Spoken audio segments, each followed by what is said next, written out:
आज तक कई ऐसे राक्षस आए कृष्णा का विनाश करने के लिए, लेकिन किसी ने कृष्णा का विनाश किया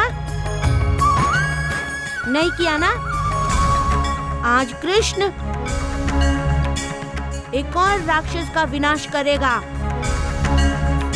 हम सब यहाँ खड़े होकर कृष्ण की लीला का आनंद लेंगे। क्यों लेंगे ना? हाँ लेंगे।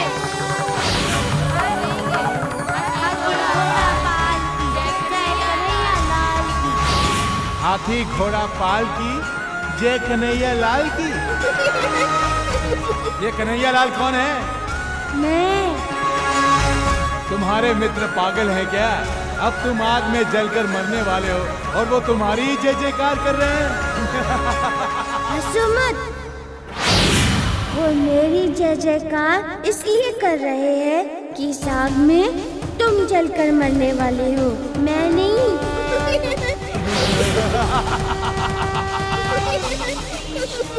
बच्चे हो पर तुम्हारा धैर्य तो मेरू पर्वत जैसा अटल है।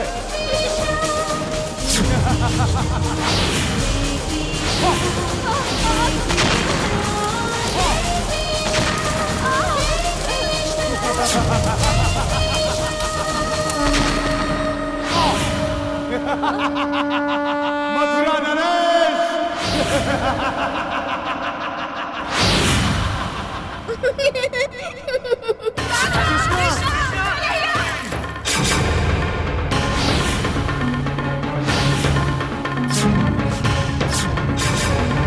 मथुरा नरेश।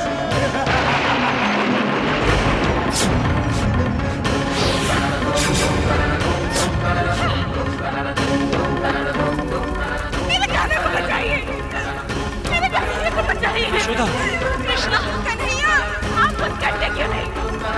बचाइए ना, मेरे गाने को बचाइए। यशोदा, मैं अपनी विवशता पर मन ही मन रो रहा हूँ। मेरे इकलौते पुत्र के प्राण संकट में है और मैं यहाँ जीवित खड़ा हूँ। मेरे प्राण क्यों नहीं चले जाते? आप क्या बोल रहे हैं? मत बोलिए, मत बोलिए।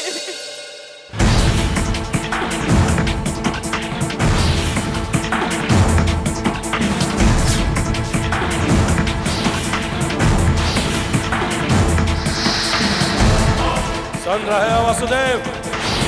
सुन रहे हो अरिष्टासुर का स्वर? अब प्रश्न नहीं बचेगा। तुम्हारे हर मित्र की तरह तुम भी भ्रमित हो कंस। जब कृष्ण अग्नि में जलकर भस्म होगा तब तुम्हारा ये भ्रम भी समाप्त हो जाएगा। जिसे स्वयं पर विश्वास होता है उसे कभी क्रोध नहीं आता, और जिसे क्रोध आता है वो स्वयं भ्रमित होता है। और मुझे स्वयं पर पूरा विश्वास है कंस। हमें भी पूर्ण विश्वास है वसुदेव जी। अरिष्टासुर इस बार कृष्ण का काल बनेगा, काल।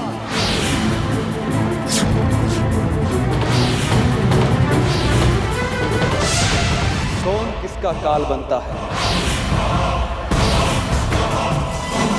ये मैं तुम्हें बताऊंगा चाणूर। अरिष्टासुर काल के अधीन हो गया है, इसलिए वो कृष्ण का काल बनकर गया है। अब देखते हैं कृष्ण अरिष्टासुर का काल बनकर कैसा उसका विनाश करता है। वसुदेव, वसुदेव,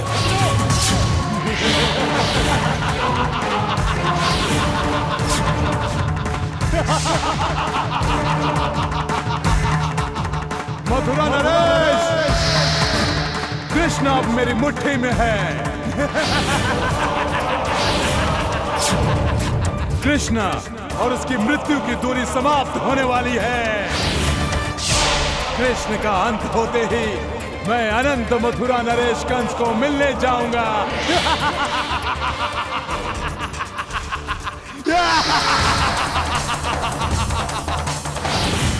सुना वसुदेव, सुना तेरे मित्र का स्वर।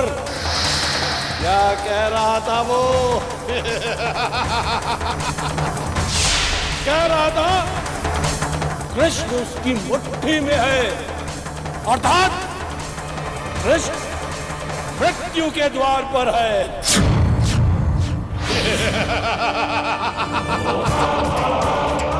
मित्र अरिष्टासुर, मैं प्रसन्न हुआ, अति प्रसन्न हुआ। तुम्हारा मित्र कंस अमरत्व की सीढ़ी चढ़ रहा है। क्या कह रहे थे वसुदेव तुम? क्या कह रहे थे कि कृष्ण एक आत्मा है जिसे कोई अग्नि नहीं जला सकती। अब उसी आत्मा को अग्नि जलाकर भस्म कर रही है जिसे तुम कृष्ण कहते हो।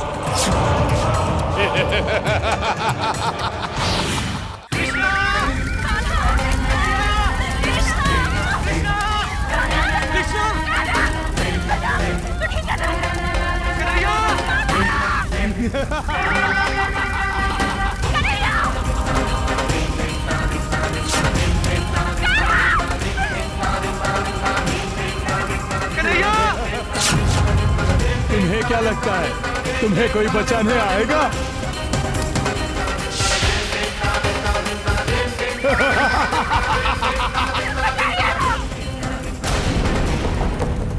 परंतु कृष्ण को कौन बचाएगा?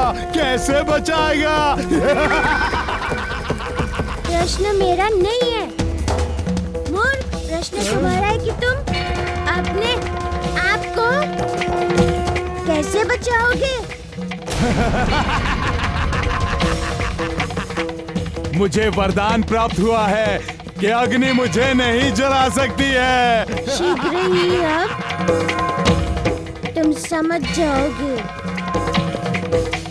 कि अग्नि किसे जलाएगी। कोई है जो मेरे कान्हा को बचाए, कोई ना बचाओ उसे, बता से मेरे कान्हा को लेकर आओ, कान्हा।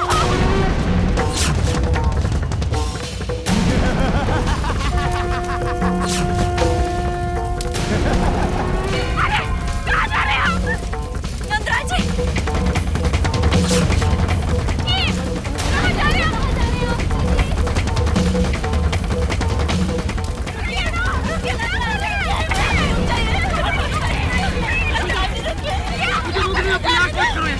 मुझे रोकने का प्रयास मत करो। अब मैं कृष्ण को लेकर ही लौटूंगा। नहीं। आपको कान्हा की शपथ पिताजी। ये आप क्या करने जा रहे थे जी? कहाँ जा रहे हैं आप?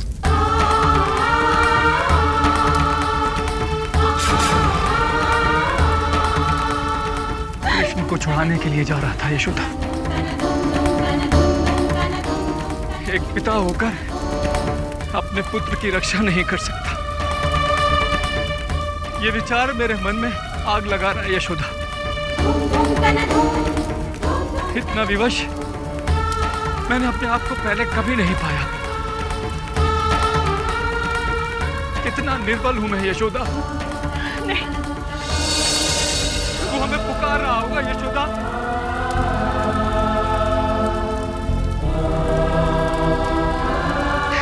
परंतु वो ये नहीं जानता कि हम कितने विवश हैं। उसका पिता कितना निर्बल है, कितना भयभीत।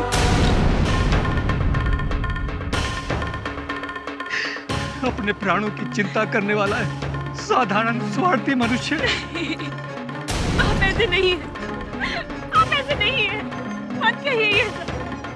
आप स्वार्थी नहीं हैं, अब नहीं। अगर मैं स्वार्थी नहीं हूँ यशोदा, तो फिर मैं क्यों नहीं कूदा यशोदा? क्योंकि कृष्ण आग में नहीं है। कृष्ण आग में नहीं है। नहीं है, परंतु राक्षस ने कृष्ण को पकड़ लिया था ना। कृष्ण उस राक्षस के हाथों से पिताजी भाग गया है, उसके निकट नहीं है। बलराम, तुम सत्य कह रहे हो? सत्य कह रहे हो बलराम? बलराम, तुम्हारे बोलने से हृदय में लगी हुई आग शांत हो रही है। मैया, पिताजी, मेरे कहने का अर्थ ये है कि कृष्ण आग से दूर होगा। आप व्यर्थ ही उसकी रक्षा करने के लिए आग में कूदना चाहते थे।